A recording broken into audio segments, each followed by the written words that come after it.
for today's video guys, ang yan na po pagkaon kita sa mga manok sa dili pa sama sa nandan ato na pong i-exercise na ato atong mga manok kay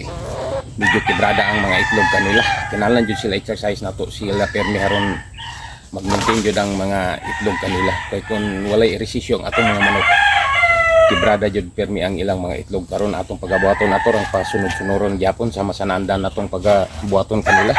So sunuron nato paglagan-dalaganon nato. Usa pa nato kinihatagan silang mga pagkaon. O karon nato na kinibuhaton.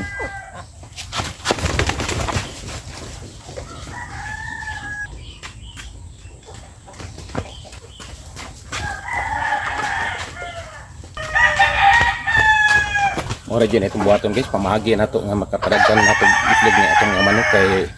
dili man kiniliing mas ang atong gipakaon kanila mga feeds sa mga ordinary kini kay kung liing mas ang ato ipakaon kanila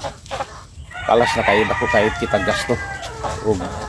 malugi pa kita kay ang liing mas makapaitlog man tuod ka na pero tungod sa kadagko sa kalidad sa atong mga manok klase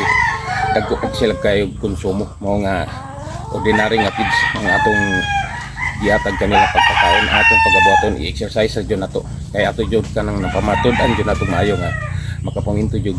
itlog ka nato sa atong mga manok kung ato silang permi nato exercise ug ato sa silang ibalik sa anak.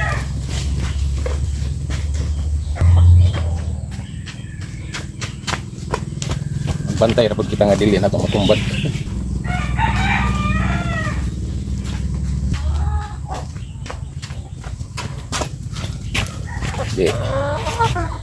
Atong manok na exercise nakabenepisyo sa atong gibuhat og kita pud naka-exercise kita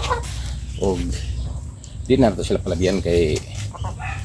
sobra pong stress yung kadaot pud kini kanila og ato na sila nga taga silang pagkaon karon kay to mas gawas pa ng ilang pagkaon magkuha sa ta.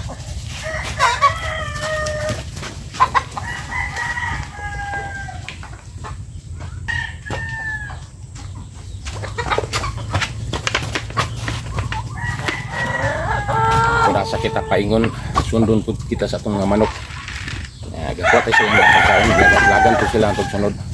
karon dili na ato lang ayon kay naman nato sila ehersisyo ato na nataga sa ilang mga pagkaon.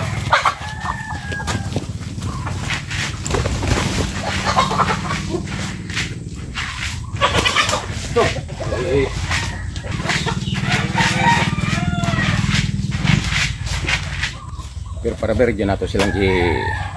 exercise atong mga manok ug gihataga silang pagkaon ato una sa lang gipanglimpyon ang mga limutangan kanila isimigan nato ug giandaman po nato tubig daan.